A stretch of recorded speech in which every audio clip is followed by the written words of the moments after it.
Go. Hey, horror fans, it's me, Kylie, Cass. and today we have Joe Bandelli, the great minds from Hell House LLC. And today we're going to be talking about its specific origins, Carmichael Manor. How are you doing, Joe? I'm good. Thank you both for having me on. I'm excited to chat. Yes. Yeah, we're super excited.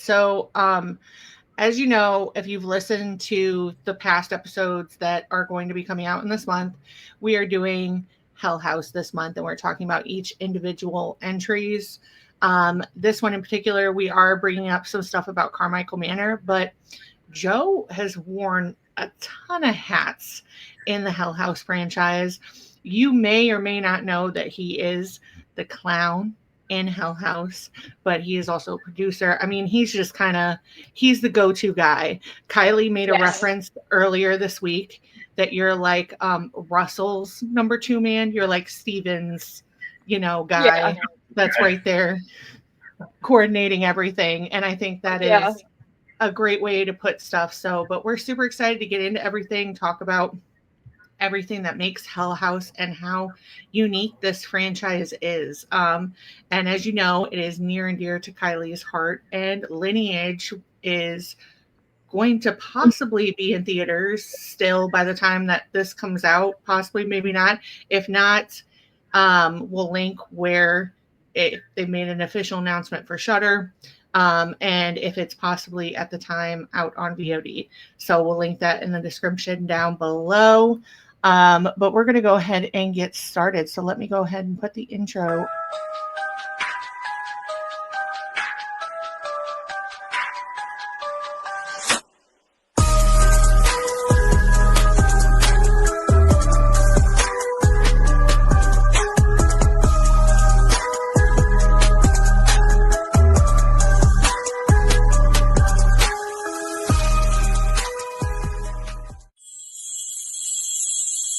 Welcome to the Horror Prep Podcast. And we are back. So we are back after our lovely intro video. Thank you to Tanner once again for doing that for us. Love the lead-in with Nightmare on Elm Street. I'm a big Nightmare guy, so I don't know if you can Yes. Yeah. We Same wanted. here.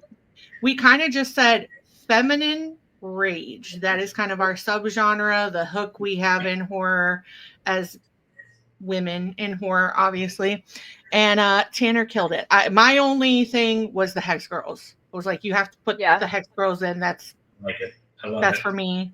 So, but yeah, he definitely killed it with it. But Nightmare, of course, too. Like that's such an iconic, just all the imagery with it. So we are going to go ahead and get into some icebreakers that we're going to have Kylie lead off, but we're just going to ask some general questions about your horror fandom and just different things that go in with the horror genre. So I'll let Kylie lead off. Okay. Who do you think Andrew Tully would like to take on as a horror icon, like Freddy versus Jason style? Okay, let's see. Who would Andrew Tully want to take on? Well, Tully is a cult leader, so I feel like he'd want to take on other cult leaders. I don't know why, but I always feel like whenever these pairings happen, I feel like everyone wants to go after Ash Williams. So I feel like let's pair us with Evil Dead.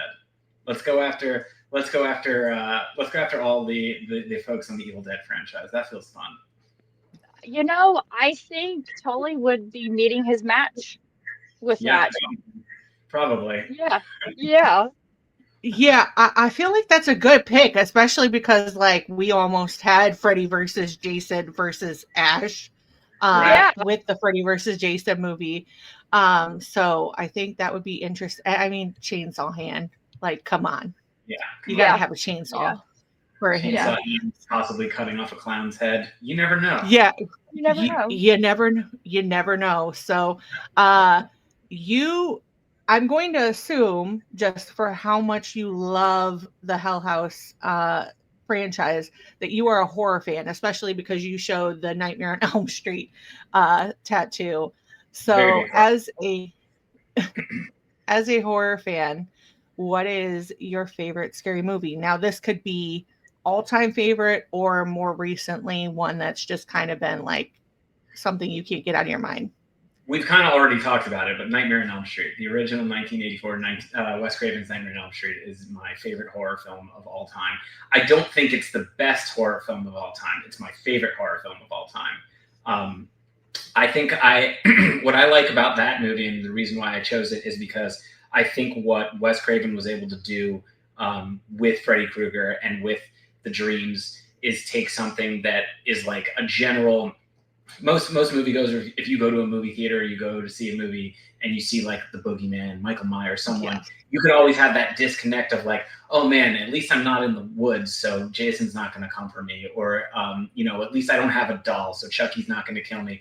With dreams, like you can't really escape them, and he took what was on the outside and put it in your home and made it really personal. And I think I suffer from multiple sleep disorders. And it's kind of been sort of like an ongoing like theme in my life in terms of, having, working like 16, 18-hour days on sets, always being high functioning, always like never getting a chance to actually sleep, and now being a dad and never ever sleeping. So it's kind of all tied in together. But I go Nightmare on Elm Street.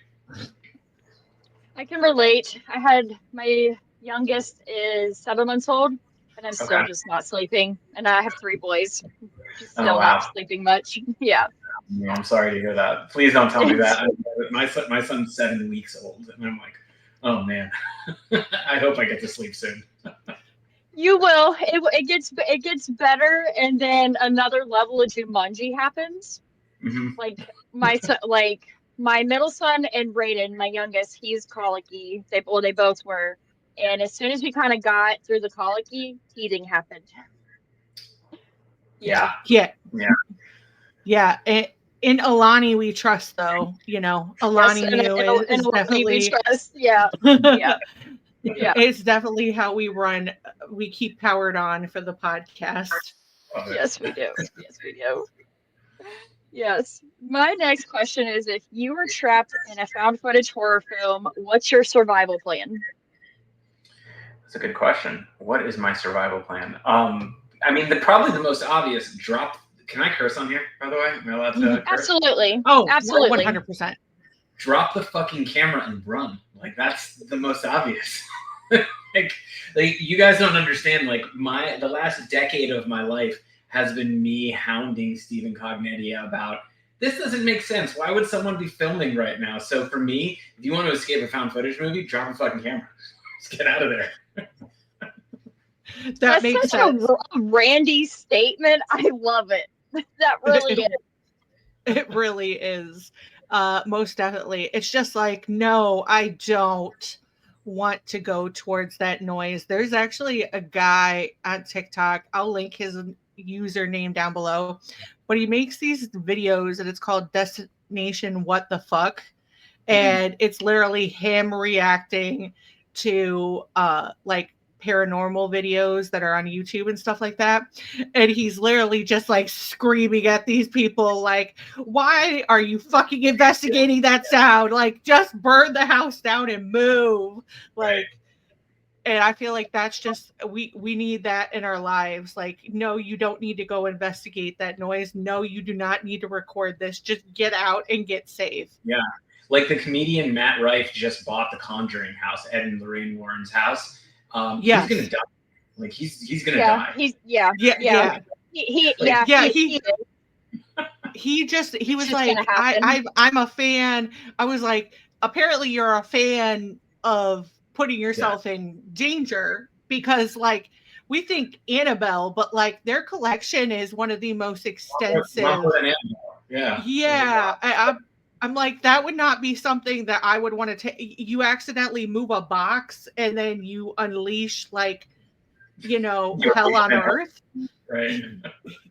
It's giving Brock Davies that just like personality and just that kind of like, oh, I can do this, and oh, I'm a psychic, except it's Matt Rife just because he's got the money to do it. But like, oh, and I'm a horror fan, and the Conjuring series is my favorite, which I like The Conjuring. People, please don't come for me, but it's not the best like thing in horror. It's just not. And he's gonna die. He's gonna die. Yep. Yeah. I'm a little scared when the paranormal investigator that was taking the doll around dies. Right. So that might be an indication Some foreshadowing. you might not just want to touch it. No. So, Nope. what is speaking of things that scare us, what is a horror movie that scared you way more than you expected? It's funny. I haven't really been scared in a while. There hasn't been many horror movies. Like I think there's certain horror movies that I'm very impressed by, and there's certain horror movies that I'm like shocked by, but I think probably the last horror movie that really scared me was probably Sinister. I think when Sinister came out, I think Yes. like 2015 or 2014, that movie scared the shit. And I watched that movie like late at night in my house by myself. And not a good time to watch that movie. Luckily there were no children around, otherwise I probably would have died. But I hold that movie up there as one of the scariest movies of all time. Yeah, Joe, Yeah. I saw it while I was pregnant, and I looked down at my child in my stomach, and I was like, you better not come out and do this. Do it. Like, Don't do it. Don't do it. Like, I feel like, was I cursed by doing that? Like, I still question going and putting myself through that. So don't watch it while you're pregnant. I'm Right. just giving you a heads up that I would venture to guess. I haven't seen it yet, but I would just go out on a limb and guess don't watch Weapons if you're pregnant either. That feels like not. Yeah. Just skip. If anything, Skip all the children horror movies. Yeah, skip the children. Like, Yeah. it's just not. Don't put yourself through it. There are a lot of things. You remember when I watched A Quiet Place when I was pregnant with Raiden? Yes, I do. I was dying that whole movie. Like, I don't really like end of the world type movies. Yep. And that was just very intense because like she's giving labor and having to be quiet. Like, how do you do that? And like, I have a son on the spectrum and he's nonverbal and he vocally stems. Like, how am I going to get him to be quiet? Right. That's tough. Yeah. It was not that. Yeah. No. Hopefully, hopefully we never have to go through that. And hopefully you have to go through that. No, hopefully not. Hopefully not. I hope not. So yeah. So the next question is, what horror villain do you think would make a surprisingly good roommate? What horror villain would make a surprisingly good roommate? I am trying to think. I forgot her name, but Kathy Bates from what's it called? Misery. She'd probably make an amazing roommate. She'd probably cook for you. She'd probably clean everything up for you. The only thing is you can't fucking leave. So yeah. I feel like that's probably the best roommate right there. Yeah. I think, yeah, I would say so. Except don't make her mad or she'll break your legs. Don't make her mad. Yeah. You never know what you're waking up to. Yeah. Yeah. I would. So I'm going to have Kylie and I answer this because I feel like this is a question we never pondered before ever. But I'm going to go first, so then Kylie can ask the last icebreaker. But I think the ghost from The Changeling.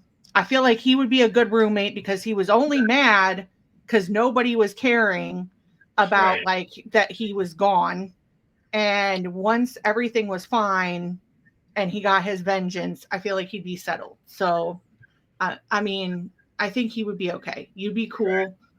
Everything would be all right as long as you don't make him upset. I feel like he would be a good one. I also think Elvira would be a really good one, but I would just. She's not a villain. She's not a villain, but like just anybody. Period. Like I just think Elvira would be like the coolest person to like just live because I mean you could borrow her car too. Right. I think Toby from Paranormal Activity would probably be another fun one. Yeah. Oh, Yeah. yeah. Realistically, like if you're rooming with Toby, like Toby's probably not trying to kill you. He's probably trying to kill someone related to you or someone else. You know. Yeah.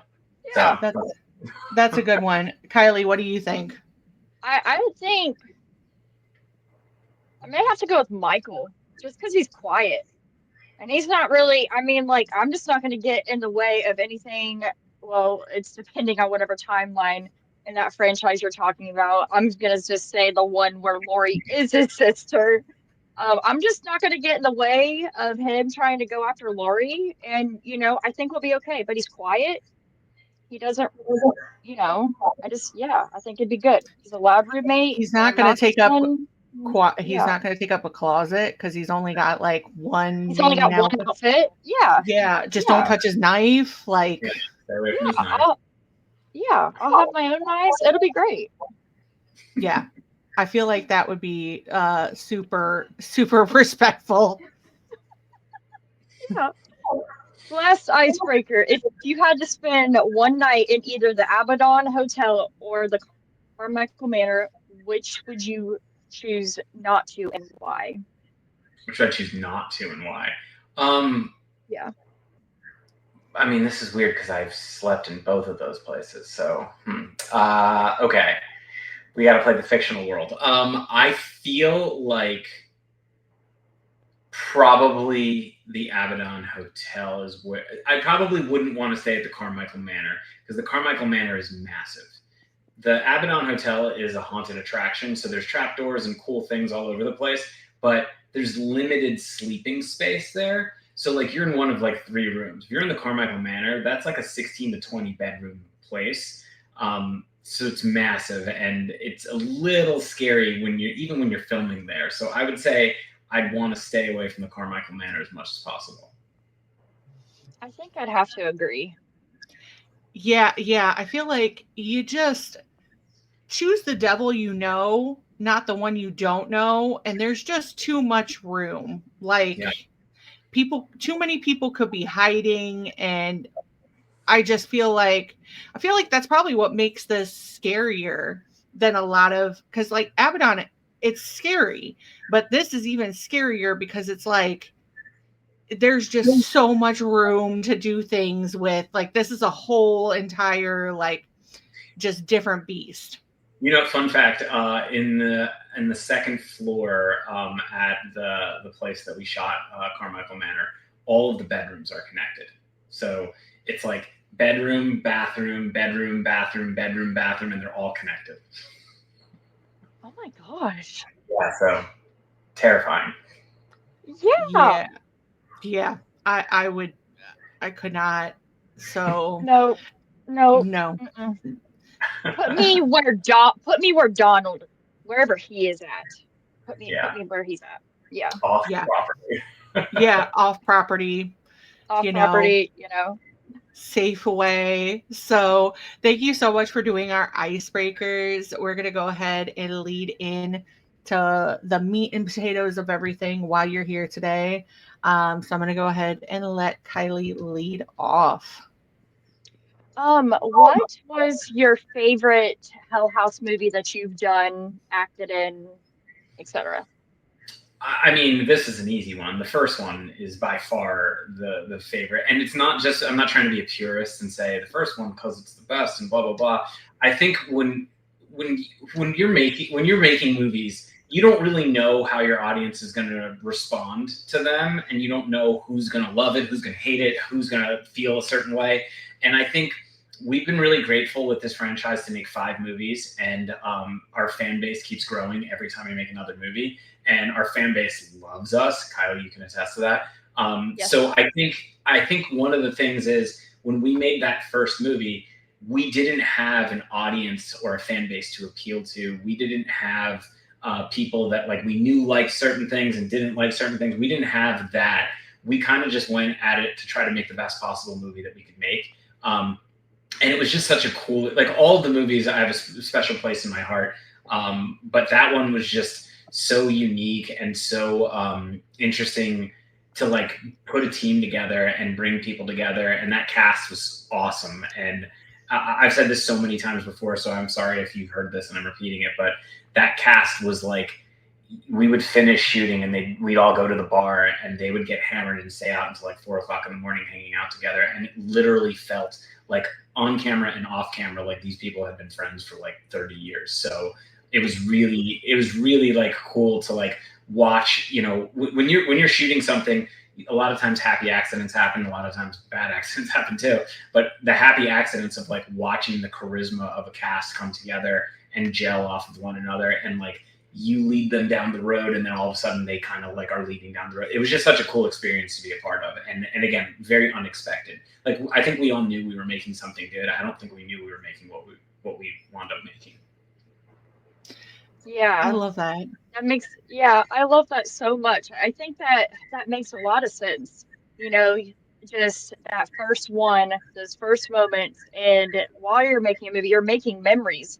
And the fact that they all hung out like that and just got so close like that, that's just amazing. Yeah. Yeah, I love that. So you recently did an interview with Abaddon Eyes, which shout out to them. We learned as fans that filmmaking was originally not your plan with your career.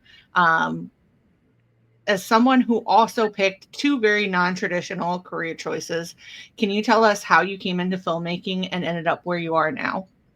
Yeah. Thank you for asking that. That's very sweet of you. So I grew up, I was always involved in the arts. I was always acting. I was always performing. I was in theater. I was in a lot of other things. A lot of sketch comedy was big for me too. I always like to make people laugh. I still do. If Steve didn't put the reins on me, I probably would try to make people laugh at the clown a little bit more too. But good thing he didn't. But I've always had like this itch to like work in film or work in like the arts. And I kind of, not by any fault of my family, but I sort of grew up in an area where I didn't have a lot of people that were in the arts. I didn't know a lot of people in the arts. And my family was very traditional of like doctor, lawyer, teacher, that kind of thing. And for some unknown reason, I had this like dire, like my grandfather was kind of my kind of like father figure person for me. Right. And I had this dire need. He was in the army, and I just had this dire need to like serve my country and like be like the best possible, like, you know, good doer kind of thing. And so I always wanted to work for the federal government. I always wanted to, you know, work for the FBI. I always wanted to, you know, work in some form of federal government capacity. And I, you know, went to school for that, tried for that, and was going through that whole process. But while I was going through all of that, every now and then, like the acting stuff would come in, the filmmaking stuff would come in, but I'd keep getting deterred. And finally, you know, I was working in finance while going through all the federal government stuff. And then one thing led to the next. And eventually it was like, okay, I'm partially colorblind, so I can't actually do the things that I want to do. And it was a real like hit to the, you know, the nether realm.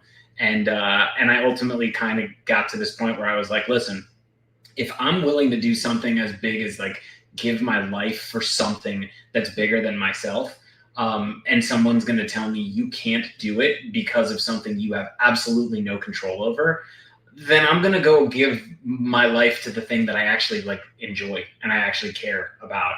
And it really, for me, the big question was, am I going to go to film school or am I going to go to try to pursue an acting career? And luckily for me, I kind of in my career have been able to do both. But obviously me, I'm more of a storyteller. I'm more of a behind the camera person. I think I'm more of a cameo, fun, behind the mask kind of guy. But yeah, storytelling and filmmaking has always been kind of the thing. And, you know, once I got into it, it was like, oh yeah, this is what I should have done the whole time.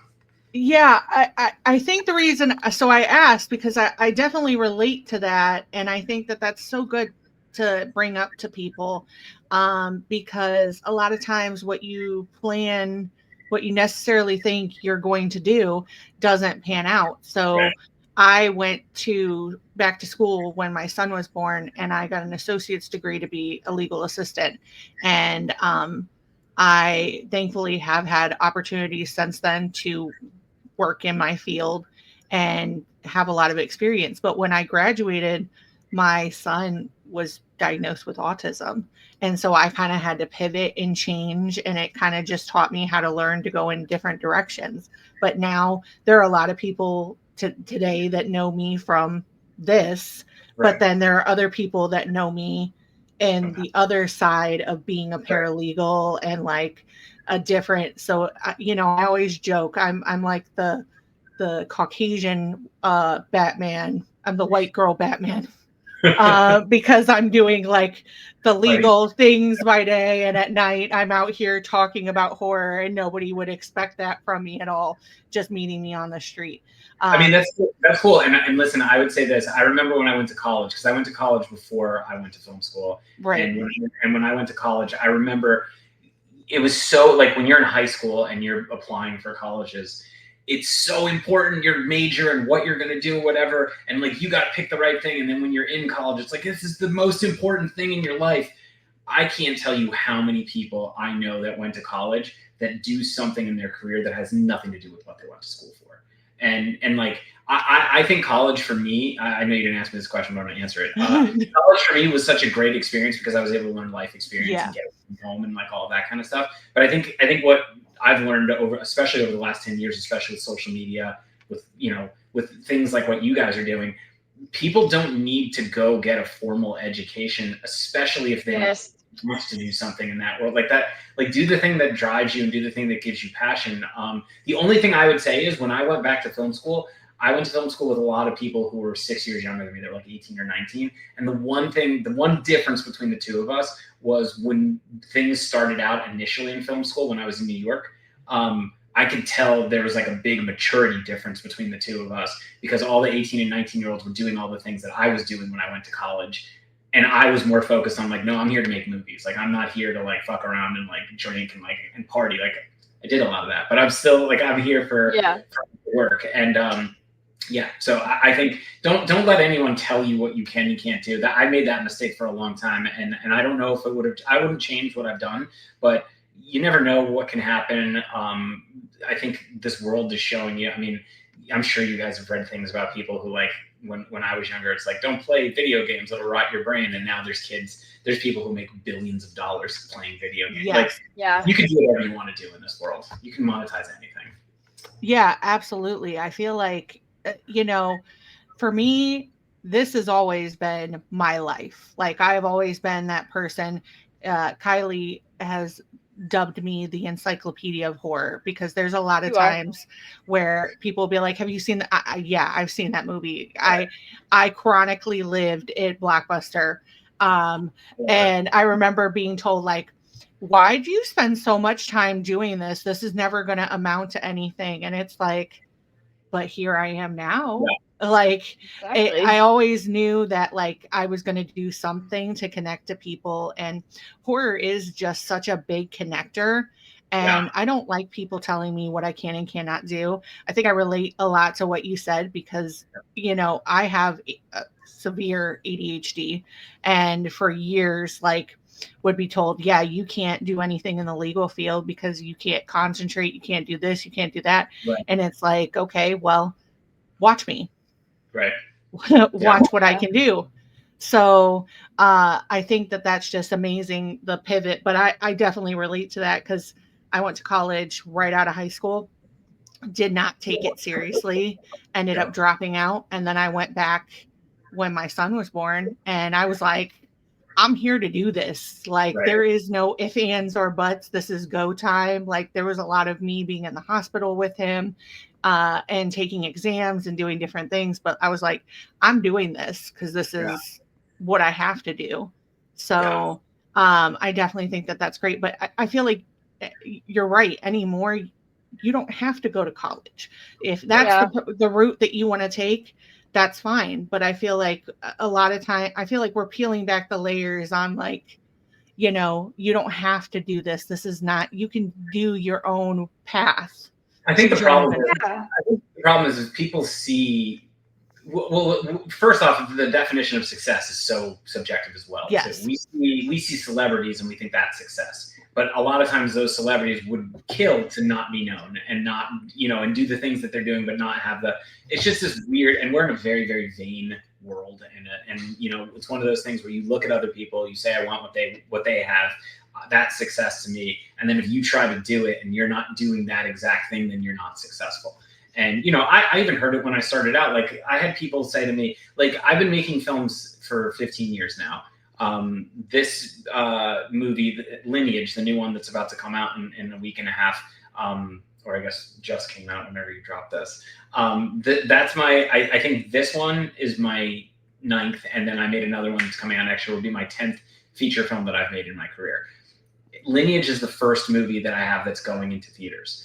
But I can't tell you how many times I've told people what my career is over the course of the last 15 years. And they're like, what movie has been in theaters? And I'm like, well, none of them. And they're like, oh, okay. And they don't take me seriously. And it's like, that kind of like mentality is this, it kills dreams, because people are impacted by that. And people say, oh man, I'm not doing what Eli Roth is doing, so I'm unsuccessful and he's successful. And it's like, that's not how things work. Like you and I will tell you this for the two of you, since you do interview a lot of people in the industry, it is a really hard industry. It is maybe second to music only in terms of you have to like when people talk about having anxiety and having depression and things like that, like you need to be pretty like good mentally, because, you know, take it from my standpoint as a filmmaker, for those 10 that I made, I'm not even joking,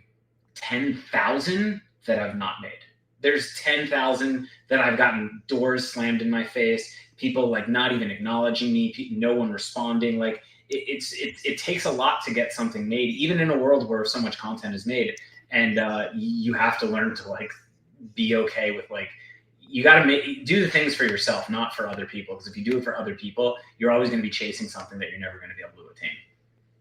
Yeah, I absolutely love that and relate to that so much, because I think that's a lot of why Kylee and I do this, is because this is how we connect to people, and we look at horror in such a different way. And I feel like there are a lot of times, even personally, where I've talked to people about horror and they're like, I never saw it that way. And it's like, because horror is a genre that I think gets, miscast a lot of times for different things, when they really have such deeper messages and can tackle such deeper things. So for us, it's like, if we're about to celebrate 4 years of doing this. Well, Kylie's been doing this for 2. But for us, if we even reach one person that thinks, you know what, that was really, or feels seen by something that we said, we're doing our job. Like last year, we go to a special needs retreat, and there was a boy there that has special needs, and he loves horror, and his family was telling us how he would run around the house and terrorize them and pretend he's Jason, like Freddy or Jason or Michael, and pretend to kill him. And we're over there like, oh, that is the cutest thing in the world. Yeah, we love it. And so other people are like, what? But we're like, so but we're adorable. Can we give him some stickers? Yeah, so we gave them our stickers and everything, but it's just like, if we connect to one person and one person feels seen for things that we do, that's what we're doing it for. Like we had Kylie's sister on for Mother's Day. Yeah. That's still probably my favorite episode of the year, because it was just kind of, we talked about long legs, and we talked about generational trauma and how that can spill out, especially in mother-daughter relationships, and looking through things in different lenses. And we had no intention about talking about personal things in that episode. But I mean, we really got into it. And a lot of times for us, we forget that this is flashing recording. Yeah. When we're up here and we're talking, it's her and I talking and connecting, or whoever we're talking with connecting to. So I think success is subjective. I feel like as long as you're resonating with people, then you're doing something that's good. So I absolutely love this. This and just what we do, it's never been about any notoriety or fame, because to be honest, I don't like people and I don't like a lot of attention. For me, this is I have found an identity outside of many other things I am in my life. Like I'm in recovery, and for a long time I identified with being a recovering addict and just had that label. And, within horror, I don't have to be that and yes, my past doesn't define me, but I've just found a different identity through all this, and horror has just been, it's been such a huge part of my life since I was a kid. Yeah. It's got me through a lot of traumas in my life. My birthday's in October. My little sister's birthday's on Halloween. So Nice. just be doing this stuff, it's just like, it's so fucking cool. But other people, they don't get it. And it's not for them to get. Like, I'm happy and just I'm creating things, I'm doing even more things, and life's too short to not be happy. I remember going to college. I was in for criminal justice and human services. I wanted to go work in a Love it. prison and help reform inmates. And the longer I was in school, I'm like, this is not what I want to do because I can't save everybody and I don't want to save everybody. Like, Right. and then like Cass was like, hey, do you want to come be my new co-host? And I'm like, are you sure? And Can I it's talk just about Hell House? Yes. Yeah. yeah. Yeah, actually, she had not watched. Yeah. She had not watched Hell House yet. Actually, No, Kylie's, I found What Hell year? House. What year did you both see Hell House for the first time? so I saw I was- Hell House during COVID. Okay, 2020. Kylie has a deeper connection with it because Kylie watched it. Yeah, you watched it right watched after your it. mom passed away, right? No, I watched it like a little bit before I came on as a co-host for Horrorcraft. And then my mom passed away in August. That was 2023. Yeah. And then a couple months later is when Carmichael Manor came out. And I remember just being like in the thick of grief and like just literally so excited that there was going to be another Hell House movie, and it was Carmichael Manor. So it's just, when I'm having a bad day, I have a Hell House marathon. That's It's awesome. just I mean, like those are the things that like I'm starting to do conventions, and like those are the things that like I want to do them for. Like I don't care about fame and notoriety as well, but like to hear stories like that's so cool. Like to know that like I remember the reason why I like movies so much and the reason why I care about some movies so much was because they were an escape for me. Like when I had a really bad childhood and things weren't going well, like that was like my way to escape and like enjoy things and like see things in a different light. And I think like it's so cool. Thank you for saying that, because it's really cool to hear that like something that we did that's like fun and like scary and like had such a profound impact. So that's really like, I love hearing that. And I know it's obviously there's probably someone else that's like, your movie's dumb. And like, sure, great, that's what you think, but I that's cool, and I hope it helped, and I'm glad you had that. That's cool.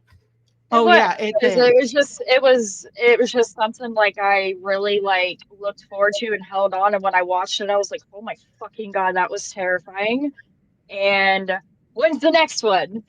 I'm going to say something too. I've seen a lot of people give Bridget, who plays Margot, a lot of people say how amazing she is in it, but some people say some not so nice things about her, and they can go fuck themselves because she's incredible in that movie. She is. She's such a badass. She is. She reminded me of myself a lot, just kind of like how hyper fixated I can get on certain things. Yes. Yep. And where it can almost kind of come off as annoying, but it's the ADHD and I'm passionate. Right. But so many people gave her such a hard time. I remember one time I was reading in the comments section. It was in a found footage horror group. And this chick posted about Margot and Rebecca pretty much just not being lesbian enough because there wasn't any like sex scenes. Like, are you kidding me? Like in the beginning, you see them having like issues within their relationship. Like, but why does it have to be like that? Why does there have to be? Why are we like sexualizing them because they're a lesbian couple? Like, why can't they just be a lesbian couple that are get ready to go die in a haunted house? Like, I mean, yes, that is like the normal premises of like a scary movie. There's a lot of sex, but why do we have to do that? Like that was like one of the things about not liking it. And I'm just like, what? Also, times have changed too. Like I grew up in the 80s, and in the 80s it was like, like if you do drugs or have sex, like, you're gonna get killed. That's not the same today. Like it's not like you could, like when I grew up in the 80s, like there was no, like you couldn't watch porn Like there was no, it was a magazine. Nowadays, everyone can watch porn and any kind of porn. So like to put sex in movies, not saying it's like it serves a purpose, but to just put it in for the sake of putting it in, unless it's like something for the story or something that's like really helping further the plot, it's not needed anymore. I don't think it's necessary to me at least. And I think a lot of younger audience, especially like Gen Z, I don't think they, at least from what I've seen, a lot of people don't give a shit about that kind of stuff anymore. Yeah, I really don't. I don't know. And maybe it's just getting older. Like I'm 33, I'll be 34 in October. I just don't want to see it.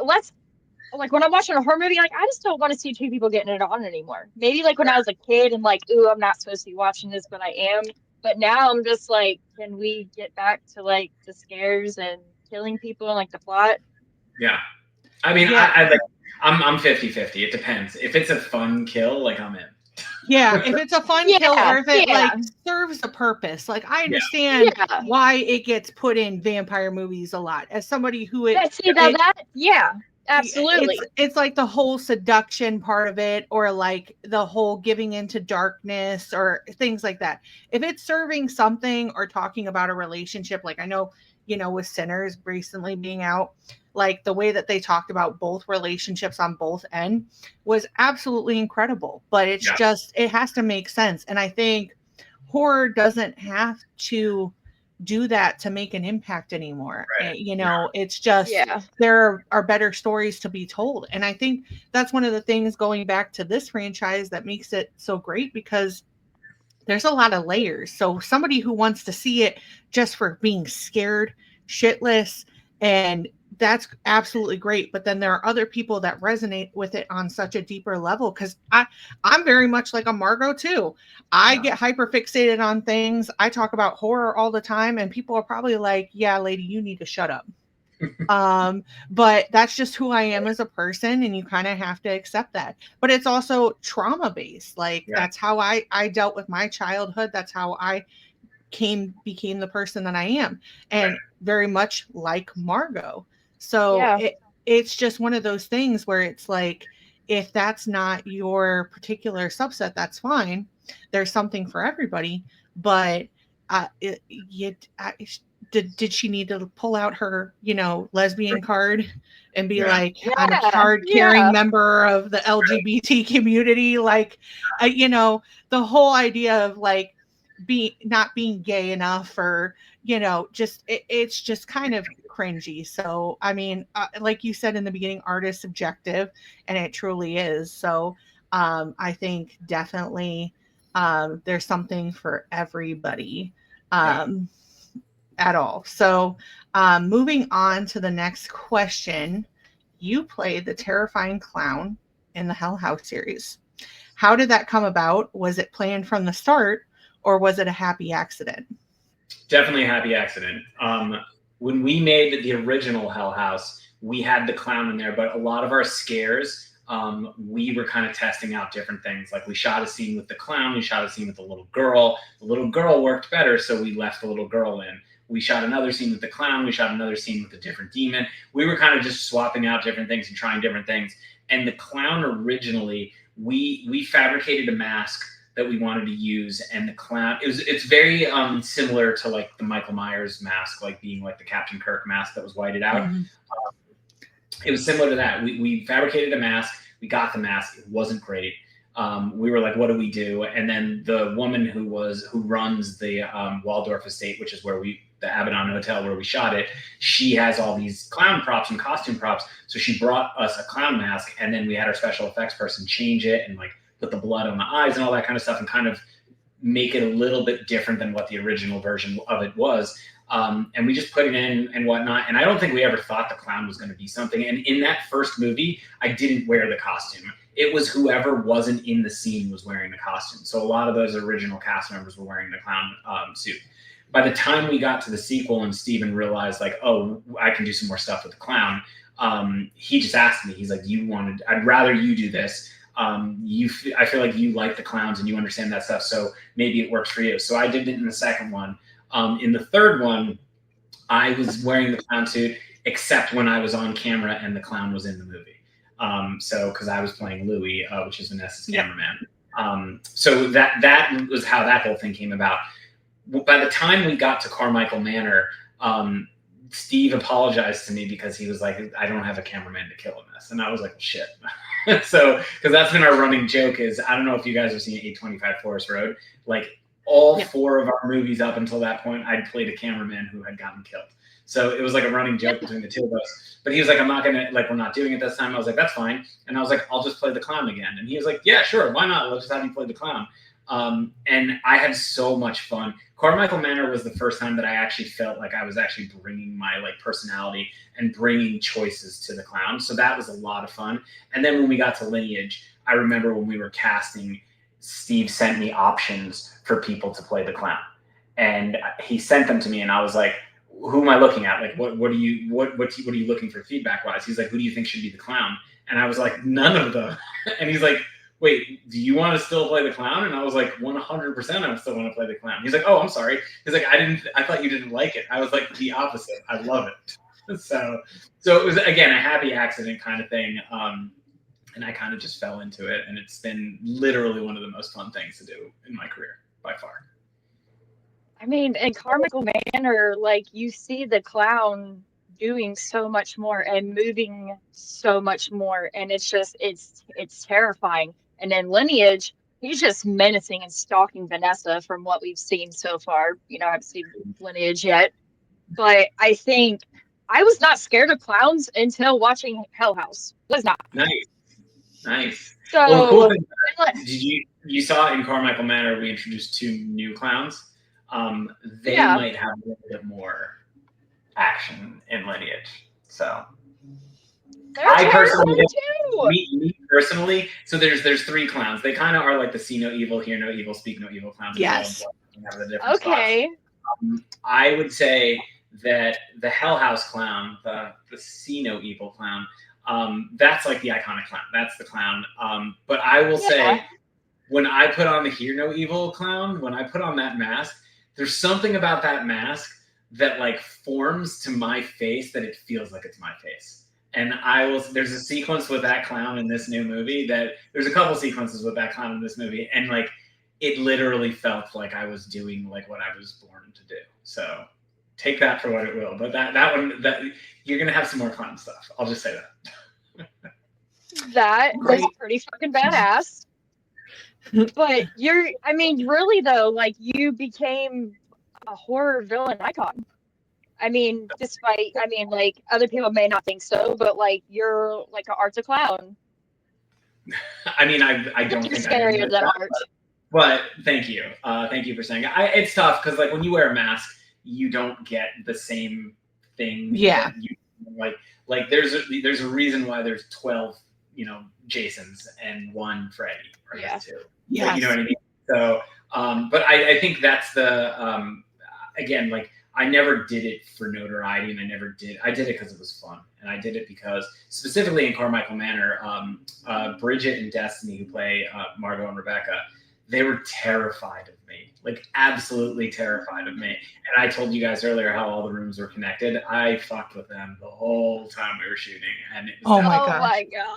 Yeah.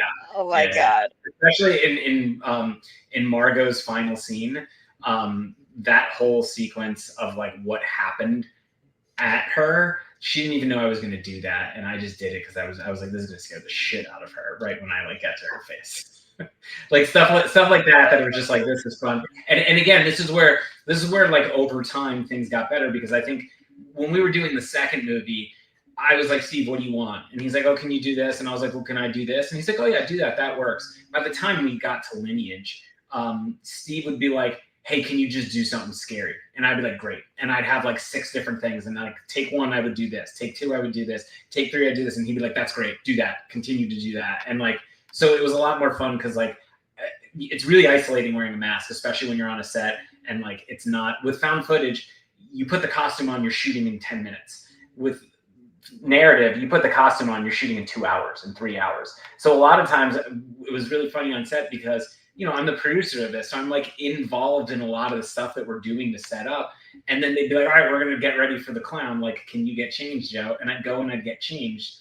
And then I'd come back out and they'd be like, we're going to have you here. We're going to have you here. And I'd get into position And then like people would forget that I'm there because like there'd be a scene that has like 14 shots and like 3 shots have the clown in them, but the first 11 shots don't. So like I'm just like set dressing, sitting there, but I'm watching and I'm seeing what Steve's shooting, I'm seeing how he's shooting, and I'm like, okay, cool. By the time we get here, I know what I'm going to do because I feel like this is going to be more effective than what's in the script, or I think this is going to be a level up of like what Steve wanted, and hopefully he'll like it. And 9 times out of 10 he did. Occasionally he didn't, but 9 times out of 10 he was like, that's the way to go, and I'd be like, great. I think that's incredible. I love that you got like more creative freedom, because that I kind of wondered if you would be like fucking with people behind the scenes, because I would take an opportunity to fuck with somebody, especially if I was like the clown. He got his payback a little bit in 825 Forest Road. Like, I'm not gonna lie. I was kind of like, that's what he gets. That's what he gets. You know, in the first Hell House, there was 2 reasons why Steve wanted me to play Jonathan at the end of the movie. 2 reasons. Number 1 was because when we were making these movies and we started out, Steve, we had, except for I think 3, except for Lake of Fire, we always thought it was more authentic for the cast to be shooting the cameras. So we always had a cinematographer there, and they were usually behind them or something. But a lot of times it was better, and the scares were better, and it made more sense when the cast was actually shooting. And it worked when it was someone who never used a camera before. It's like teaching them how to use a camera and how to do certain things or whatever. But when we did that whole ending sequence with Diane and Jonathan, it was such a technical sequence. So Steven wanted someone who was actually like filmmaker ready and knew how to shoot and knew how to do that kind of stuff. And I was like, okay, cool. I'm just going to have Joe do it. Joe knows what I want to catch. He knows that that's where, Alex is going to be in the corner there. We got to catch him with like little things like that. So he wanted me to shoot it. And then the second thing was he always thought my scream was hilarious. And I think my scream is ridiculous. So that's why when we did 825 Forest Road, that whole ending sequence is just me screaming at the top of my lungs. Which, by the way, like, shout out to, because I just watched that this week. Kylie has been hounding me about watching it, and I just hadn't gotten a chance until recently. That's his whole thing with like inanimate objects. Yeah. There just needs to be a psychology study behind him doing that, because that whole sequence, when we were talking about it in the prior interview that we did, the fact that the hand is moving behind her and like she's not even noticing it, I didn't even notice it for a minute, and I felt like something was kind of getting let up. But like the actual, I'm just used to like micro movements and different. So the fact that there were actually like movements, yeah, I was terrified. I will admit I had to watch a refresher, like a cleanser movie after that. Martha's scary as shit. Shit.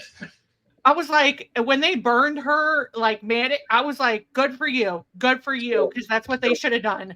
Our holding location across the street from where we were shooting that movie, and it was a warehouse. Like, it was a massive, massive, massive warehouse. So now imagine you're the person closing up everything at the end of the night, and it's like you're in Jim Thorpe, Pennsylvania. You're in a small town, and you're turning off all the lights, and you're in a warehouse with like 40 of these mannequins. Like, oh God. That's what I had to do every night. Terrifying. No.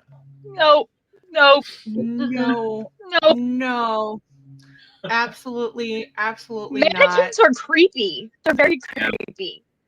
I agree. Like, yeah. Oh my gosh. No. I don't like warehouses either.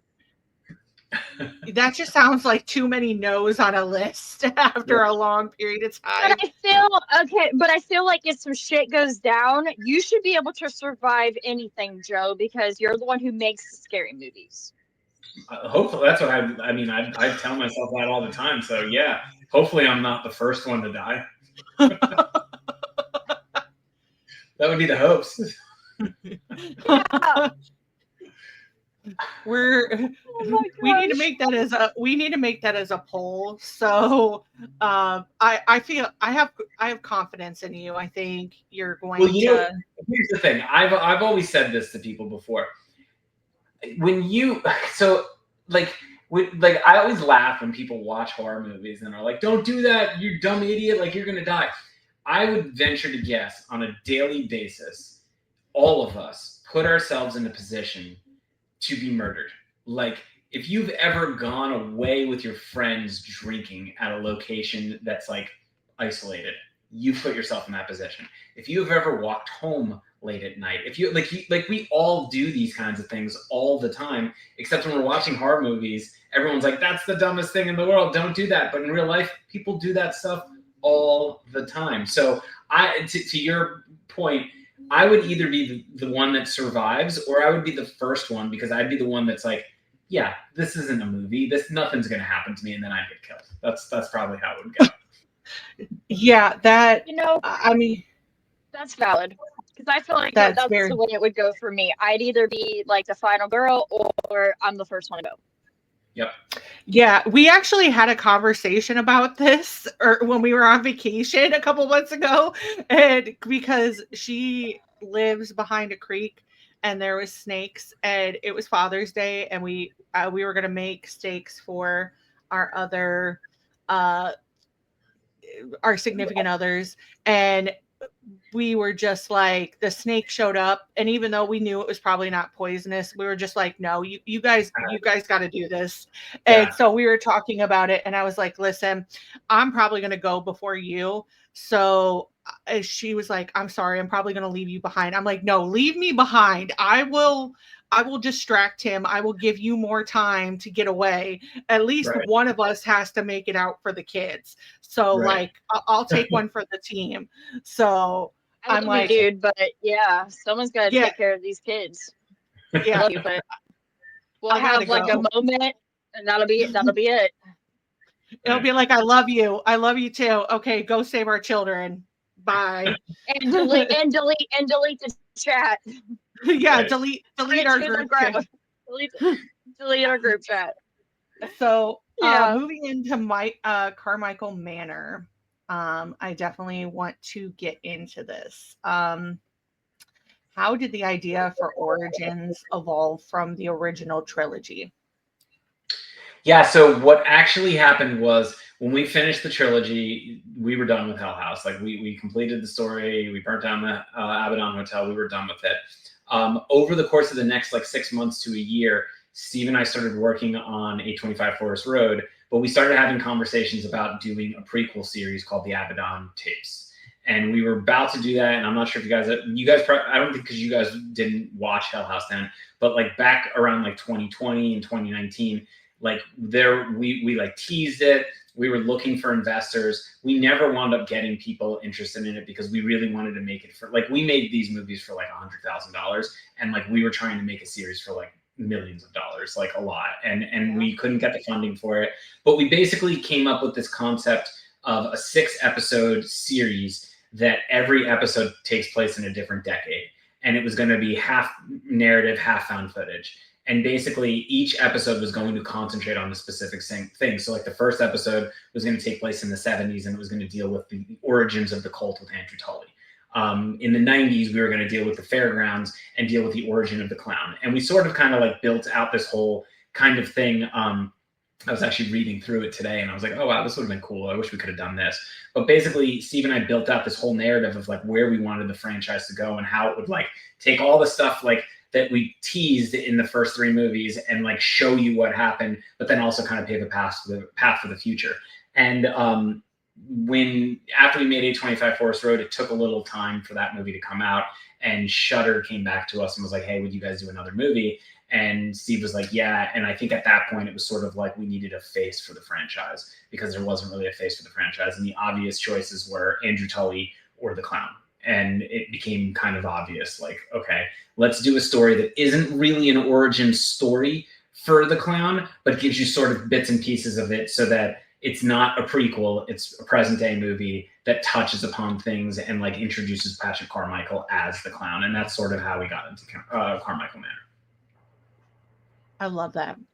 I think that's great. Yeah, I know a lot of people, I mean, including myself, like, I'd love one, like, because I've heard about you guys trying to do the Abaddon tapes, and I wish you guys could get the budget for it.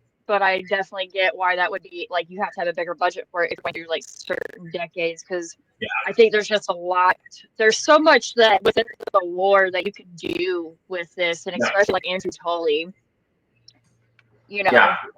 Yeah, and it would have been cool. And like the cool thing about it is like with Carmichael Manor and even with Lineage, we've touched on things that we wanted to do with the Abaddon tapes, but we really haven't gone into it deeply. So like, I know we said, you know, this is the last one, but like, shit, if someone gave us the money to make the Abaddon tapes, we'd make the Abaddon tapes. I would. So listen up, people. Come on, guys. Who's going to start the crowdfunding? $1 Yeah. Yeah. I mean, I feel like if enough people get out and see Lineage, that could be a possibility. Yeah. I mean, we don't know. We're pushing, and we hope people like. We know the movie's for fans. Like, we really want the fans to enjoy something and see kind of like, you know, the franchise that they've been following on the big screen. So hopefully, we'll see what happens. You never know. Yeah, definitely. We're gonna speak it into the universe. Speaking into existence, I love it. Yes. What were some of the biggest challenges in producing a story that has a prequel and a standalone entry? Oh, yeah. I mean, the hardest thing, I think, was, you know, I mean, listen, both Steve and I would say this publicly.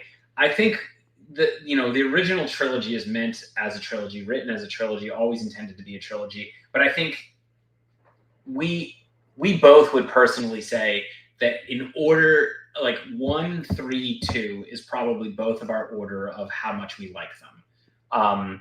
And I think we realized that the first movie was a superior movie to the second and the third movie. And I feel like when we were trying to figure out what to do with Carmichael Manor and we went in the direction of the clown, it was really trying to bring back the roots of what made the original one so scary without do it as a completely different cast, completely different location. The only really tie-in would be the clown. And I think that was one of the goals when Steve was writing it. That was one of the goals when we were shooting it. And that was one of the goals when we were editing as well, to make sure that like we got back to the roots of what made the first one really good. And I think that's the reason why it stood out a little bit amongst them. Because, you know, again, for me, like I think 1 and 4 are kind of like the top 2 in terms of story. But that being said, I mean, that just comes with time. So I think the hardest thing for us was finding a good cast and because we've had good casts throughout the entire franchise. But when you realize, like, I think when we did the first one, we had such magic with the cast. When we did the second one, we probably scripted it a little too much more than what the original one was, because now we had storylines and now we wanted things to go a very, very, very specific way. And that's really hard to do when you're doing found footage, to like give actors scripting and be like, instead of being like, do whatever you want and just hit this, this, and this, it's like, hit all 15 of these things in this scene, but also do what you want. It's like, it kind of like takes a lot of the freedom out of some of it. And I think with the second one and in parts of the third one, I think we had a little bit of that. And then when we got back to Origins and we got back to Carmichael Manor, it was more of a, okay, cool, we have a game plan. This is how we're going to do it. Like, and like I said, the actresses that we worked with on that, they brought it at like a completely other level of like preparation to these roles, which was incredible. And I think that's what made the movie stand out, in my opinion. Oh yeah, I would definitely agree. Bridget and Rebecca and even Chase, like all 3 of their characters stand out in such a different way than like the OG Hell House crew. Yeah. Honestly, my personal favorite was Chase. Yeah. He's a lot of people's personal favorite. Yeah. He's my favorite. Also easy on the. Let's be honest. He's easy on the eyes as well. Let's just say it. I mean, yeah, he is. Don't tell him I said it. But yeah, he is. I don't know. There was just like there was an innocence to him that I don't know. I thought it was very. And he's funny. He's funny. Yeah. I'm not a sloth. Right. Oh my gosh. I'm not a sloth. That whole sequence, like in Carmichael, where he's like fucking with his sister, and he's like, if you want me to record, I'm gonna, and he just goes into this like whole. I was like, that is incredible. Like finally somebody like thought to do like, because I always thought like wouldn't you be like fucking with each other, especially if you're like knowing that you're Right. like watching these? And so the fact that he went into like this whole different, like, I'm gonna give her a show, and like went a whole different way, it was just hilarious. Yeah. So moving from that into Lineage, Lineage is kind of, well, who knows if it is the swan song. We're hoping it's not, but it is, at least for now, the swan song for the Hell House franchise. What is it like to come back and connect everything together into one final entry, especially given the jump from found footage to narrative filming? I mean, it was harder to do for sure, just because it costs more money, it costs more time, it had a lot more preparation to it, because you're not just shooting one scare one way, you're shooting it 10 different ways, 15 different ways. It was fun to come back to it. I think it was a good way to say goodbye. I think there are a lot of breadcrumbs, there are a lot of answers. We're not answering everything, so I don't want to get everyone's hopes up. It's not everything is going to be answered, but we answer a lot of questions, and I think it puts a lot of things out there so that people sort of understand what we were trying to do with the franchise and what we wanted to do, what we would have done had we had more financing and funding and all that kind of stuff. But, you know, that being said, it's like, I mentioned this to you both earlier, like Steve and I have been making these movies for a decade. We both want to be challenged, and I think part of the reason why Steve chose to make this a narrative film was because his scares, he felt, were more elevated by making them narrative as opposed to having them be found footage.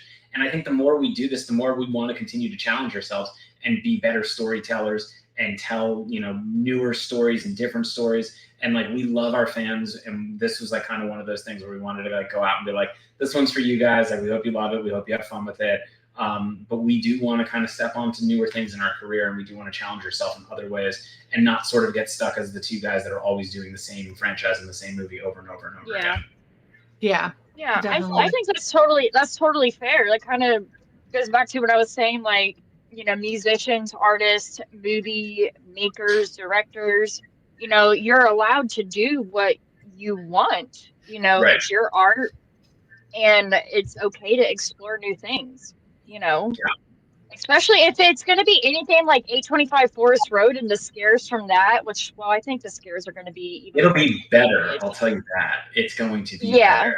It's going to get better Yeah. and better and better and better. Hopefully you guys will watch as we continue along in our career. Oh, Almost 100%. definitely. You have a set for the rest of life. We're both Yeah. in pre-production on 2 separate films right now. Yes. That will probably come out hopefully next year. But yeah, we're looking to have some fun with some new ideas and some different things. So Okay. toes. I like that. Hopefully we get another 825 Forest Road, because I need more to the story. What happened behind the door? What happened behind the door? Yeah, absolutely. Would you, without giving anything away, what can you tease us with for about Lineage? A lot more clowns. A lot more clowns. I'm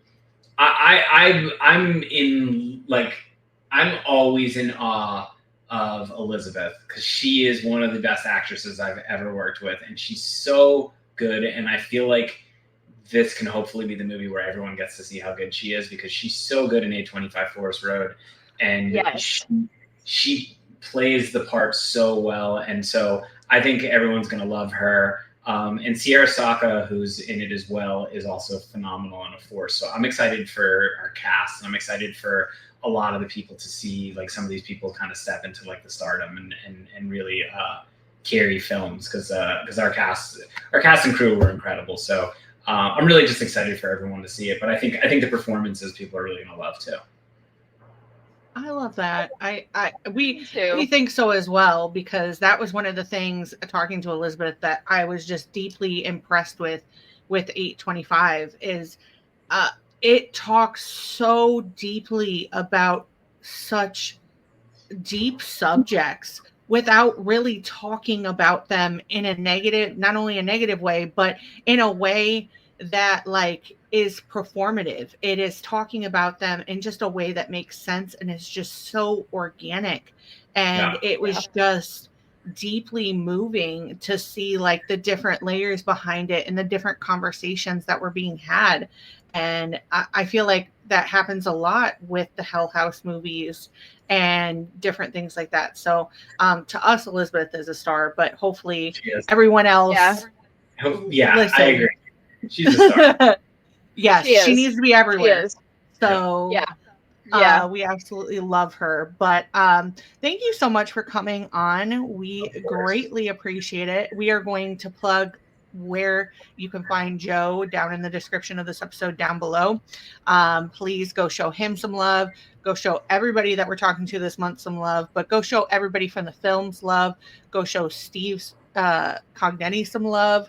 And go out and see them. And if you haven't watched 825 Forest Road, please do. Don't wait like me and then kick yourself in the butt afterwards. I'm thankful that I have, a friend who's like my cult leader, that like takes me to the light when I need to, Kylie is out there preaching for the cult of Hell House on a regular basis. So please go and watch it. But we're going to go ahead and swerve for our last thing, which is what is on our mind in horror this week. Joe, if you would like to participate, you can as well. This is just basically where we highlight something this week that tickles our fancy when it comes to horror. Can be movie, TV, whatever. Mine's actually a different one, so I'm going to go ahead and lead it off because this is kind of an interesting one. But Elvira. This month, I'm going to need companies to chill, okay? I'm going to need companies to chill. In 1 month, we've had a new Monster High Elvira doll. We've had a whole collection of Loungefly bags, and now we have unique vintage X Elvira. And it's amazing. It's incredible. I love it all. But I'm going to need you guys to, equal it out. Like, my wallet can't handle this at once. I'm glad though that we're getting as much as we are, especially for inner Cass, who always wanted to look like Elvira. Now I can buy a dress and look like Elvira. Obviously, having my T-shirt on today, inspired by her. But go show them some love. Cassandra Peterson is somebody who I feel like continually, she does get a lot of love, but I also feel like she gets incredibly slept on a lot for just things that outside of her character, for her as a person. So go show her some love. Go look at all the collections. And I'm hoping to meet her at Horror House. So I will update everybody. I'm crossing my fingers and we're going to see how that plays out. But hopefully I'll report back that I did. So, but yeah, go show them. And the Monster High doll, listen, it's incredible. I mean, Monster High Elvira, like that kind of just doesn't. It doesn't get any better than that. It does. It really does not, especially for me. So, but Kylie, what is your thing for this week? I don't know. I'm looking forward to seeing this Alien BTS movie. It's a found footage. My found footage is my favorite horror genre. Marcel from the Hell House Fanatics group is in it. Didn't know that. Nice. I think that's pretty freaking cool. Oh, so Jennifer Marcel. Yes. Yeah. Yes. And I watched the new War of the Worlds movie with Ice Cube, and I loved it. But people are really ragging on about it because the CGI isn't the greatest. But I'm gonna say it again. I've said it in multiple episodes. Why can't we just go into a horror movie and have fun with what we're watching and not having all these expectations? Especially like from just the horror snobs who have never made or acted in a movie in their life. Like, and we got Ice Cube in a horror movie again. Well, sci-fi. Leave the man alone. It's a Screencast movie, right? It's all on screen, right? Yeah. Like it's like modern day. It's like what would happen modern day. Yeah. Kind of thing, right? I thought it was absolutely fucking terrifying. Absolutely terrifying. And it's got Eva Longoria. I liked it. Yes, the CGI isn't the greatest, but like, I don't know. I'm a millennial. Go watch movies from like back then and what there wasn't used to be CGI. Right. And I don't know. I just think people's expectations on movies are ridiculous. We're not giving recognition to decent movies that really actually are pretty decent, and we're giving all the credit to ones that are like just supposedly super great, like Heretic from A24. I was really not impressed with that movie at all. Like it was good, but I felt like it could have been so much better. But I went to it and I enjoyed it, but like I just don't see what all the hype is about it. Like it's not the Which, greatest horror movie, you know what I mean? Like yeah, and I feel like that's subjective. But listen, the only thing I have to say about that is, for those of you that are out there complaining, watch Bermuda Tentacles and then come back and tell us, because yes, that is the one movie on this podcast that we have gone into that I've been like, Kylie and I have both collectively been like, what did we get ourselves into? And that was from Sci-Fi, with a Sci-Fi budget. So listen, I think we can give Ice Cube a break. He gave us Anaconda and Ghost of Mars, like, period, point blank, period. yeah, So yeah. watch Bermuda Tentacles and get back to us. So Big Ice Cube plug. I love it. yeah, we wait, love Ice Cube. we're telling people to watch Bermuda Tentacles. We had a whole episode that we're telling people not. I mean, watch it, but like I'm not paying for your therapy. I'm saying this in response to them being negative about the CGI, because let's face it, that movie was like if you're going to be negative about War of the Worlds, like go watch Bermuda Triangle or Tentacles. Tentacles. Just so you know, Joe, it's a sci-fi movie that we thought it was going to be Linda Hamilton like punching an octopus or something, and we were all here for it. We got our good friend for Steve from Bucket of Chum, who does like a shark based horror podcast, and I still am waiting for Steve to bill me for therapy, because it was not that. It had Linda Hamilton and Jamie Kennedy and Maya, and it was a mess. It was like, it wasn't an alien. Was it not an alien? There were things, and it was like tunnel systems of this alien. It was all over the place. The CGI was crazy. They didn't even have enough to fix Maya's eyebrows. Maya's eyebrows were awful. And Maya's a beautiful woman. I'm saying this with a grain of salt, but they like jacked her up, and it was just like all over the place. So, and we had fun with it. We had fun with it, even though it wasn't the greatest movie. But that's why I'm saying, like, I don't advocate for people to watch Bermuda Tentacles, but if you want to watch bad CGI and complain about that, please go watch Bermuda Tentacles and compare. So what about you, Joe? What is on your mind this week for horror?